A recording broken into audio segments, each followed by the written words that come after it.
Hello दोस्तों, मैं आपका दोस्त मनोज कुमार तिवारी। अभी अभी आप लोगों का 3 अप्रैल शिफ्ट 1 का जेई का पेपर समाप्त हुआ।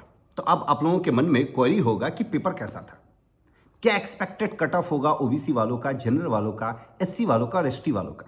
तो हम इस वीडियो में आप लोगों का पेपर एनालिसिस करेंगे कि जेई मेंस शिफ्ट 1 का पेपर कैसा था, प्रीवियस मतलब कल के मुकाबले कैसा पेपर था और क्या एक्सपेक्टेड कट ऑफ होना चाहिए। तो सबसे पहले अगर हम पेपर की बात करें तो पेपर आसान ही आया था, पेपर टफ नहीं आया था और कल के मुकाबले पेपर आसान था। कल जैसे फिजिक्स का क्वेश्चन ट्रिकी था, आज वैसा क्वेश्चन ट्रिकी नहीं था। हालांकि कुछ क्वेश्चन ट्रिकी था लेकिन कल के मुकाबले आसान पेपर था। केमिस्ट्री की अगर हम बात करें तो केमिस्ट्री का तो पेपर कसम खा के बैठा है कि आसान ही सेट करना, और पेपर आसान ही आया था।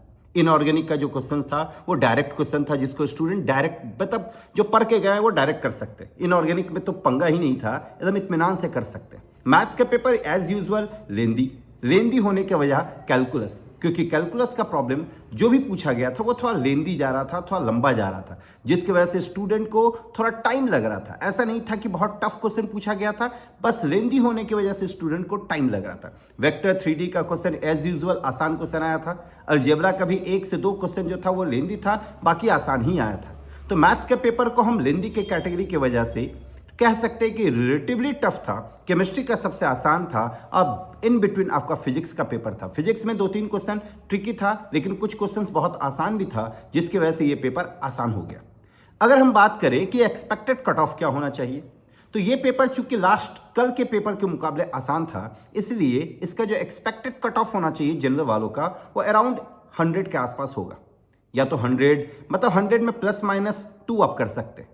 यही होगा जनरल वालों का एक्सपेक्टेड कट ऑफ। अगर हम बात करें ईडब्ल्यूएस वालों का, तो ईडब्ल्यूएस वालों का जो कट ऑफ होगा वो 93 +-2 होगा। याद रखें 93 +-2। अगर हम बात करें ओबीसी, तो ओबीसी वालों का भी कट ऑफ 85 +-2 के आसपास होगा। एससी वालों की अगर हम बात करें तो उनका भी कट ऑफ आपका 63 +-2, और अगर हम एसटी की बात करें तो उनका कट ऑफ 56 के +-2 के आसपास होगा। तो ये था एक्सपेक्टेड कट ऑफ। अगर हम बात करें कि सर 99 परसेंटाइल के लिए क्या मार्क्स होना चाहिए, तो 99 परसेंटाइल के लिए इस पेपर में 190 जो बंदा ला रहा है या जो बंदी ला रही है वो सिक्योर्ड है। 99 परसेंटाइल वो में चले जाएंगे। मतलब 99 परसेंटाइल के लिए आपको 190 मार्क्स लाना। अगर हम बात करें पेपर, तो पेपर बहुत भाई टफ नहीं आ रहा। जिनका भी एग्जामिनेशन है बचा हुआ, जिनका भी मतलब 4 तारीख को एग्जाम है या 7 तारीख को एग्जामिनेशन है, तो उनके पास याद रखें 7 तारीख को स्पेशल जिनका एग्जामिनेशन, उनके पास थोड़ा टाइम है।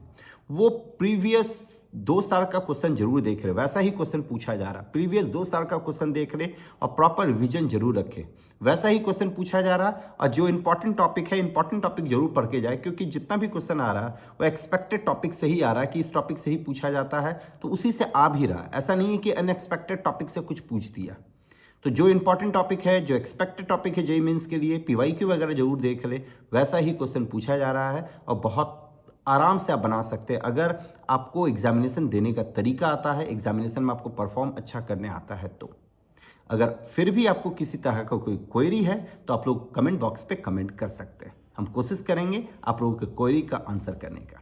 चलिए, अच्छे से आप लोग प्रिपरेशन करें जिनका भी एग्जामिनेशन नहीं हुआ, और जिनका एग्जामिनेशन गया है अच्छा, या जिनका एग्जामिनेशन हो चुका है, वो लोग कमेंट बॉक्स में कमेंट करके बता सकते हैं कि आप कितना मार्क्स एक्सपेक्ट कर रहे हैं। चलिए, ऑल द बेस्ट जिनका एग्जामिनेशन बचा हुआ। Thank you very much.